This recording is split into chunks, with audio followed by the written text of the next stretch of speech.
তাৰ মানে আমাৰ বিটিসিত আজিলৈকে কোনো ইলেকশ্যন ডিক্লেয়াৰ হোৱা নাই, কিন্তু ইলেকশ্যনটো আমাৰ কিবাতে হ'ব লাগিছিলে, কিন্তু কোভিড-19ৰ কাৰণে আমি মানি লৈছোঁ হয় ঠিকে, কিন্তু কোভিড-19 থাকোঁতে বেলেগ ষ্টেটত যদি ইলেকশ্যন ডিক্লেয়াৰ দিব পাৰে, কিন্তু আমাৰতো অকল 4টা ডিষ্ট্ৰিক্ট বিটিসিত, গতিকে ইয়াত মানে কোভিড-19ৰ যিটো প্ৰট'কল এইটো মেইনটেইন কৰি পেলাই সোনকালে বিটিসি ইলেকশ্যনটো কৰিব লাগে, এইখিনি আমাৰ ডিমাণ্ড।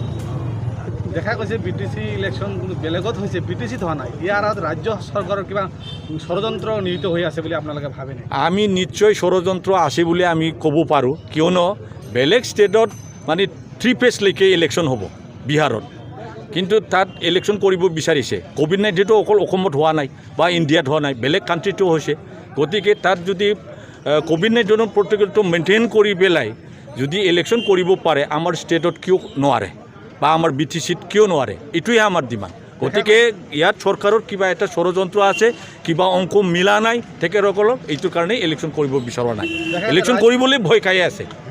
ৰাজ্যত আপোনালোকৰ মিত্ৰ দল বিজেপি, কিন্তু তাতে মিত্ৰ দল হোৱা সত্ত্বেও কিন্তু এনেধৰণৰ ষড়যন্ত্ৰ লিপ্ত হোৱাৰ মূল কাৰণ কি হ'ব পাৰে আপোনালোকে ভাবে? এই যে য'ত মেজৰিটি নাই তাত মানে তেনেকৈ কৰে চৰকাৰে, মানে নিজৰ মূলাম্বাটো আদায় কৰাৰ কাৰণে কেতিয়াবা মিত্ৰতা কৰে, আৰু যেতিয়া মানে নিজৰ মানে ক্ষমতাটো বাঢ়ি যায়, ষ্ট্ৰেংথটো বাঢ়ি যায়, তেতিয়া হয়তো মিত্ৰতাটো নালাগে। আৰু মিত্ৰতাৰ কোনো বিজেপিয়ে আমাক তেনেকুৱা ব্যৱহাৰ কৰা নাই, আমাক একদম মানে ডিপ্ৰাইভ কৰি দিছে, বা মিত্ৰতাৰ কোনো মিনিংটো ইয়াত মেইনটেইন কৰাটো আমি দেখা পোৱা নাই। ষড়যন্ত্ৰৰ আঁৰত বিটিসিৰ ক্ষমতা দখলৰ ষড়যন্ত্ৰ আছে বুলি ভাবে নেকি আপুনি? নিশ্চয়, মানে গোটেইকেইটা কাউন্সিলবিলাকক হয়তো বিজেপিয়ে দখল কৰিছে, বিটিসিত কৰিব পৰা নাই, গতিকে তেখেতসকলে বিটিসি কেনেকৈ বিজেপিয়ে মানে দখল কৰিব পাৰে তাৰ পৰিকল্পনা নিশ্চয় কৰি আছে, অংকটো মিলা নাই, তাৰ কাৰণে বিটিসিত ইলেকশ্যন কৰা নাই বা ডিক্লেয়াৰ দিয়া নাই। পৰৱৰ্তী আপোনালোকৰ কাৰ্যসূচী কি হ'ব যদি ইয়াৰ পিছতো তেওঁলোকক কোনো ধৰণৰ গুৰুত্ব?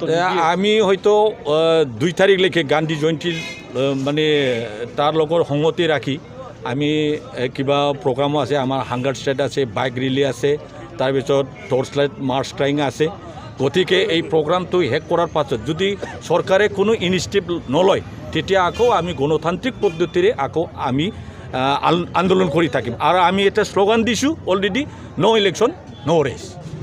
আমি মুঠতে গোসাইগাঁও ডিষ্ট্ৰিক্ট ইউথ BPF আৰু গোসাইগাঁও ডিষ্ট্ৰিক্ট আমাৰ BSU বড়োলেণ্ড ষ্টুডেণ্ট ইউনিয়ন, আমি যৌথভাৱে আজি সোনকালে আমাৰ বিটিসিত ইলেকশ্যন হ'ব লাগে বুলি আমি ডিমাণ্ড কৰিছোঁ, কিয়নো মানে বিটিসিত আমাক এনেই মানে কোভিড-19ৰ কিবাটো ৰাখি পেলাই আমাৰ ইলেকশ্যনটো মানে এনেই ৰাখি দিছে। ইয়াত বিটিসিত একো উন্নয়ন হোৱা নাই, একো মানে আমাৰ কোনো কাম কাজ হোৱা নাই, বিটিসিবাসী ডিপ্ৰাইভ হৈ আছে, গতিকে সোনকালে ইলেকশ্যনটো কৰিব লাগে। মানে বিহাৰত ইলেকশ্যন ডিক্লেয়াৰ হৈছে অলৰেডি, বিহাৰত যদি ইলেকশ্যন হ'ব পাৰে, আমাৰতো 4টা ডিষ্ট্ৰিক্ট অনলি, ইয়াতো মানে 3rd ফেজলৈকে মানে ইলেকশ্যন হ'ব, গতিকে কোভিড-19ৰ যিটো ৱৰ্ল্ডত যিটো নিয়ম নীতি আছে, এইটো ভাল ৰাখি পেলাই আমাৰ বিটিসিতো সোনকালে ইলেকশ্যনটো কৰিব লাগে। আৰু সেইখিনি আমাৰ মানে ডিমাণ্ড। আৰু আমি আজি ইউথ BPF গোসাইগাঁও ডিষ্ট্ৰিক্ট আৰু Gossaigaon district Bodoland student union তেখেতসকলে বা আমি একেলগে যৌথভাৱে ষ্টেট ইলেকশ্যন কমিশ্যনাৰ আৰু আমাৰ অসমৰ মানে কিবা CM তেখেতো আমি HDO থ্ৰুতে মানে মেমৰিণ্ডাম দাখিল কৰিছোঁ অলৰেডি, গতিকে আমি আশা ৰাখিছোঁ সোনকালে নিশ্চয় ইলেকশ্যন ডিক্লেয়াৰ হ'ব, আৰু ইলেকশ্যন পাতি পেলাই নিশা এটা গভৰ্ণমেণ্ট মানে বিটিসিত আমি চলাব পাৰিম, এইটো আশা ৰাখি আমি আজি এই প্ৰগ্ৰামটো অৰ্গেনাইজ কৰা। আজি 3 দিন হ'ল আপোনালোকৰ মানে এই ধাৰাবাহিক আন্দোলনৰ কাৰ্যসূচী, ইয়াতে যদি মানে চৰকাৰে গুৰুত্ব নিদিয়ে নিৰ্বাচনৰ ক্ষেত্ৰত, আপোনালোকে তাৰ পৰৱৰ্তী পদক্ষেপ কি ল'ব বুলি আপোনালোকে? নিশ্চয় আমাৰ আকৌ পদক্ষেপ আহি যাব, কিয়নো আমি এটা শ্লোগান আপোনালোকৰ ওচৰত আমি দিছোঁ বা ৰাইজক আমি শুনাই দিছোঁ যে ন' ইলেকশ্যন ন' ৰেচ। গতিকে আমাৰ পৰৱৰ্তী যদি আমি 2 তাৰিখলৈকে আমাৰ প্ৰগ্ৰাম আছে, তাত যদি একো আমি কিবা নাপায়, তেতিয়াহ'লে আকৌ আমি বেলেগ পন্থাৰে আকৌ আন্দোলন কৰিম বা গণতান্ত্ৰিক পদ্ধতিৰে আমি আন্দোলনটো কৰি যাম। বিহাৰ, ৰাজস্থান নিৰ্বাচন হৈ গৈছে, বিটিসিৰ নিৰ্বাচন নাপাওঁ তাৰ উদ্দেশ্যটো কি?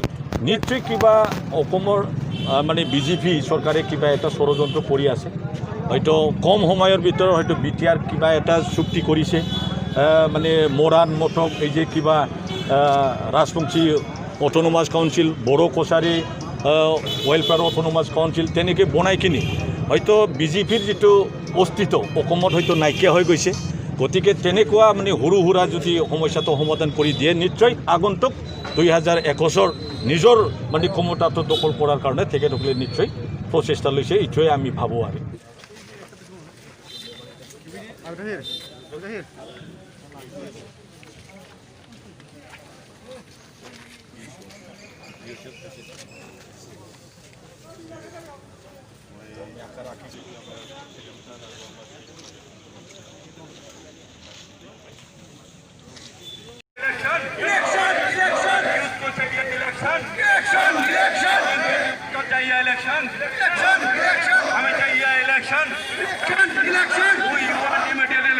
Election!